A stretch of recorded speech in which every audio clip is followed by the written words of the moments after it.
네, 감사합니다. 30초 영화제 3국입니다. 예, 국장님. 예, 알겠습니다. 여러분, 구독과 좋아요 하라고 하십니다.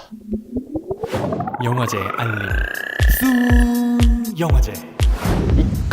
여러분 안녕하세요. 영화제 알림이 우디입니다. 지금 동양생명 30초 영화제가 굉장히 성황을 위해 개최 중인데요. 그래서 많은 분들이 관심을 가져주시는 만큼 그만큼 많은 문의가 들어오고 있습니다. 그래서 이런 문의 가운데 탑5를 뽑아서 한번 소개를 해드리겠습니다. 첫 번째로 먼저 회원 가입과 계정 관련해서 문의 주시는 분들이 계세요. 영화제 회원 가입을 했는데 인증 메일이 오지 않아요. 이런 질문을 해주십니다. 출품 마감 때에 이 문제가 좀 생기는데 접속자와 가입자 수가 너무 늘어나다 보면 서버에서 지연이 생길 수가 있습니다.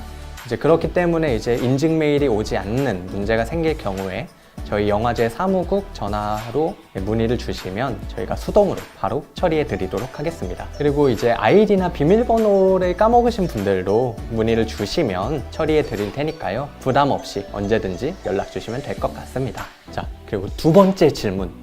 팀원이나 출품작 수에 혹시 제한이 있나요? 보통 공모전들의 경우에 팀원은 3인, 4인 제한, 출품작 수 한 작품 이런 제한이 걸려있는 경우가 많은데 저희 영화제는 그런 제한이 전혀 없습니다. 한 팀당 2작품, 3작품 이상씩 출품해 주셔도 괜찮습니다. 다만 한 가지 생각해 주셔야 될 거는 많이 출품을 하시면 그만큼 수상 확률은 높아지지만 수상은 한 팀당 한 작품씩 밖에 선정이 되지 않는다는 점, 이 점만 참고해 주시면 될 것 같습니다. 순 영화제. 자, 그리고 세 번째, 정확한 마감 기한이 혹시 언제인가요? 동양생명 30초 영화제는 4월 9일 화요일 자정에 마감이 되는데요. 이 자정의 기준이 월요일에서 화요일로 넘어가는 거냐, 화요일에서 수요일로 넘어가는 거냐, 이걸 사실 궁금해 하실 수 있어요. 근데 저희는 화요일에서 수요일로 넘어가는 그 자정을 기준으로 공지를 해 놓았고요. 그 12시 이전까지만 출품해 주시면 될 것 같습니다. 너무 마감일 4월 8일, 9일 이쯤에 출품을 해주시다 보면 작품들이 몰리면 서버가 과부하가 걸릴 수가 있어요. 오류가 생긴 경우에는 다시 고쳐서 낼 수도 없고, 아니면 나는 분명히 4월 9일에 출품을 했는데 이게 밀려서 4월 10일 날 등록이 된다던가 이런 문제들이 생길 수 있기 때문에 최소 한 2-3일 전부터는 업로드를 해주시기를 권장을 드리고 있습니다. 업로드 오류가 생기는 경우들이 있는데 그럼 업로드 오류란 도대체 뭐냐? 오류는 다 규격에 관련된 거예요. 첫 번째는 해상도 문제가 있습니다. 1920에 1080 사이즈, 1280에 720 사이즈, 이런 해상도를 권장 사이즈에 맞춰 주셔야 하고요. 그리고 프레임 같은 경우도 29.97 프레임을 권장을 드리고 있습니다. 파일은 MP4를 권장을 드립니다. 홈페이지에 올라온 권장 규격과 작업물의 규격이 다르다 할 경우에는 시중에 있는 인코더 프로그램들을 활용하셔서 규격을 맞춰주시면 될 것 같습니다. 네 번째 질문. 사실 여러분이 가장 궁금해 하시는 상금과 심사 관련된 질문들인데요. 이번 동양생명 30초 영화제는 총 상금이 3천만 원에 일반부 대상은 무려 1,000만 원이 수여가 됩니다.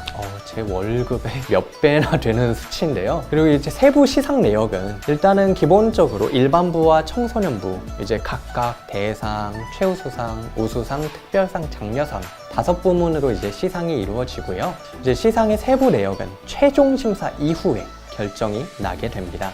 일반부와 청소년부 합쳐서 총 10팀에서 14팀 정도 수상을 한다, 이렇게 생각을 해주시면 될 것 같습니다. 자, 마지막 5번째 질문.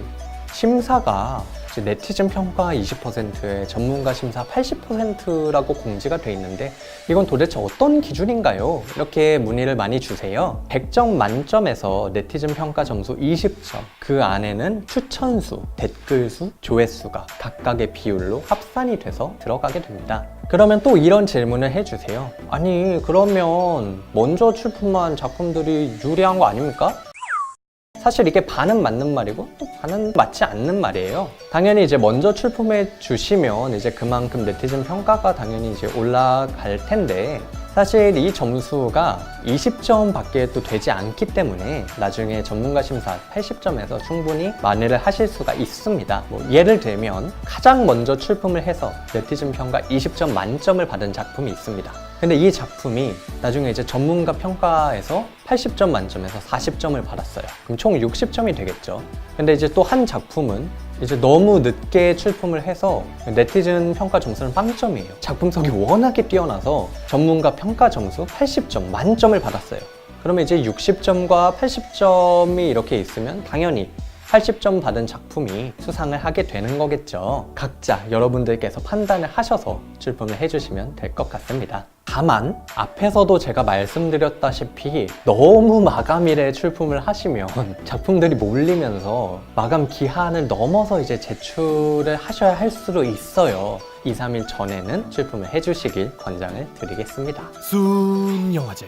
오늘은 이렇게 영화제를 준비하면서 문의 주시는 대표적인 내용들을 다뤄봤는데요. 그리고 이외에 궁금증이나 문의 주실 부분들이 있으시면 저희 영화제 홈페이지 대표 메일, 문의 게시판, 그리고 대표 전화번호를 통해서 문의 주시면 바로바로 친절하게 답변해 드리도록 하겠습니다. 마지막으로 이번 동양생명 30초 영화제는 동양생명 30주년을 맞아 특별한 이벤트를 진행한다고 합니다. 먼저 출품하신 100분께 메가박스 영화권을 지급해 드리는 이벤트인데요.